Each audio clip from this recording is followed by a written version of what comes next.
about it, and they just start lending based on the collateral value to the some sort of bubble sectors, which is real estate and some unrealistic business opportunities in the resort sector and so on. So that's what I meant by collateral lending practice.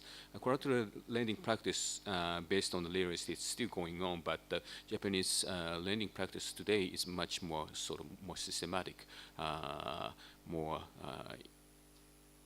at least more information based, specific about the borrowers. So I think that the collateral lending practice was very specific about Japan in up to 1980s.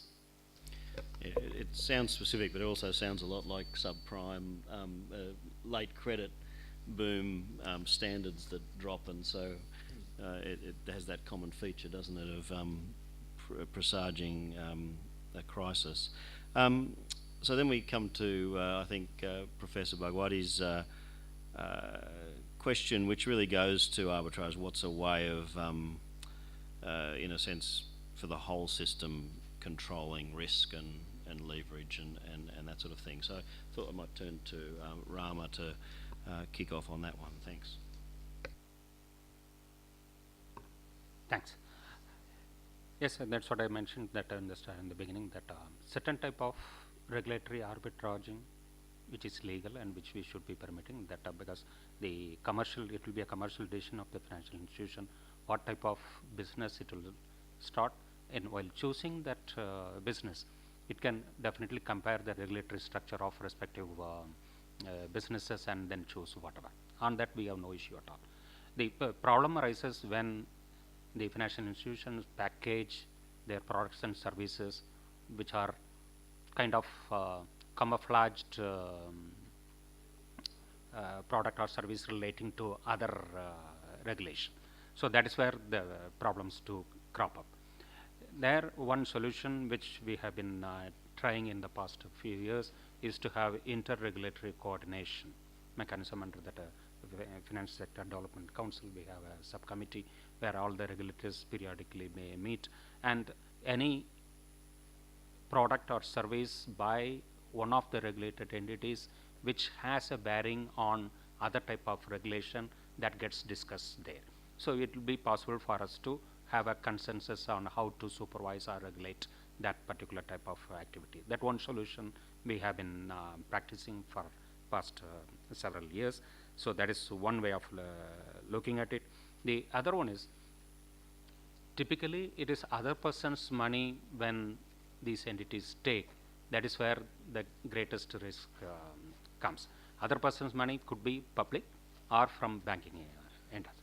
So these are the two major sources of funds for anybody to structure a product. Yes, beyond that also it is possible in the by way of other way of structured products where other type of fund flow can also happen into these areas.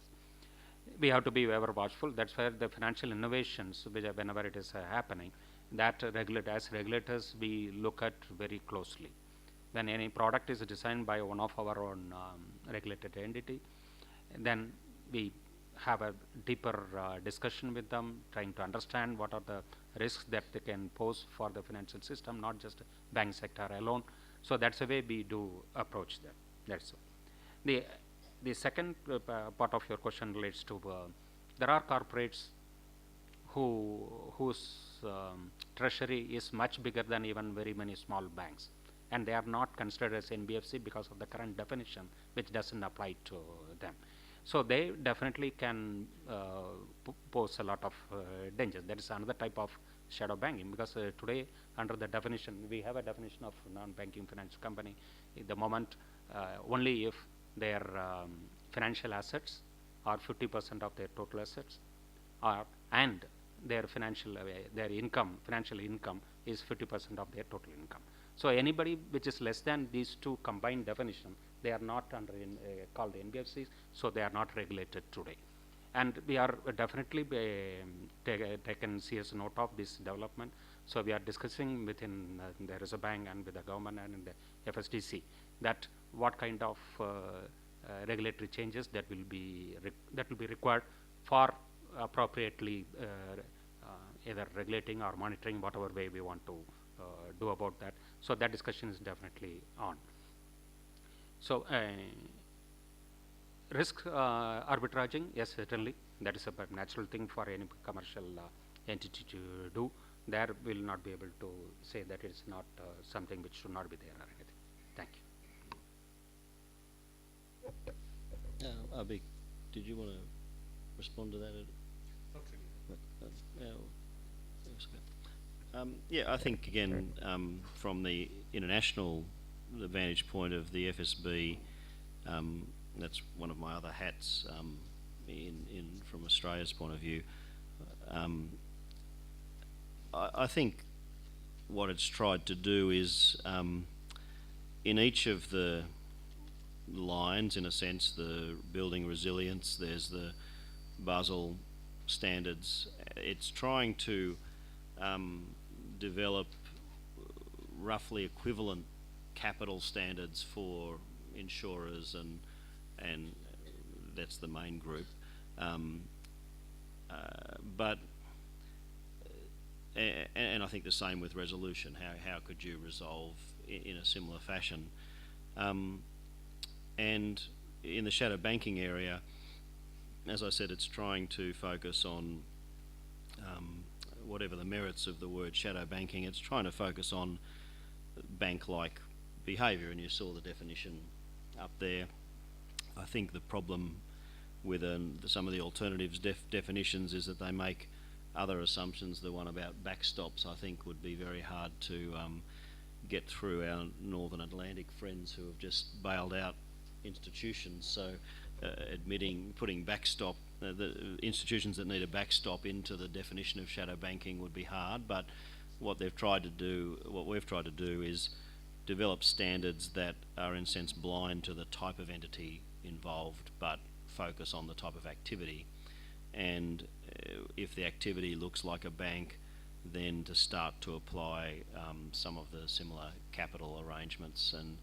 And because the FSB focus, the very large, remember the FSB doesn't really concern itself with the consumer protection angle, which I think was what Rama's been talking about, but the systemicness is what matters.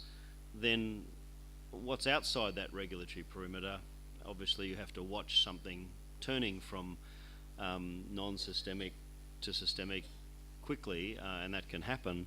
But that's also the place where shadow banking becomes financial innovation, and so having that right regulatory perimeter is the other way of dealing with it. Not if it's not regarded as within that, it's either not systemic or it's not doing something that looks like a bank. Then that's where innovation can occur, and so that's how it tries to deal with this in a principles-based way rather than with hard rules right through the system. Okay, well I think we'll finish the session there, and I think we're breaking for afternoon tea now for I think 20 minutes. But thanks everyone, thanks to the panelists for your insight. I think Japan is well placed to give us ample experience, and that's been a really important role to take that role internationally. I think I'll be coming from the private sector and bringing some provocative thoughts has been useful, and Rama, the sort of steady command of that regulatory situation, and I must say, from an outsider's point of view, having pretty good answers to anything that's thrown at you has also been a good element of this session. So thanks everyone for their attention.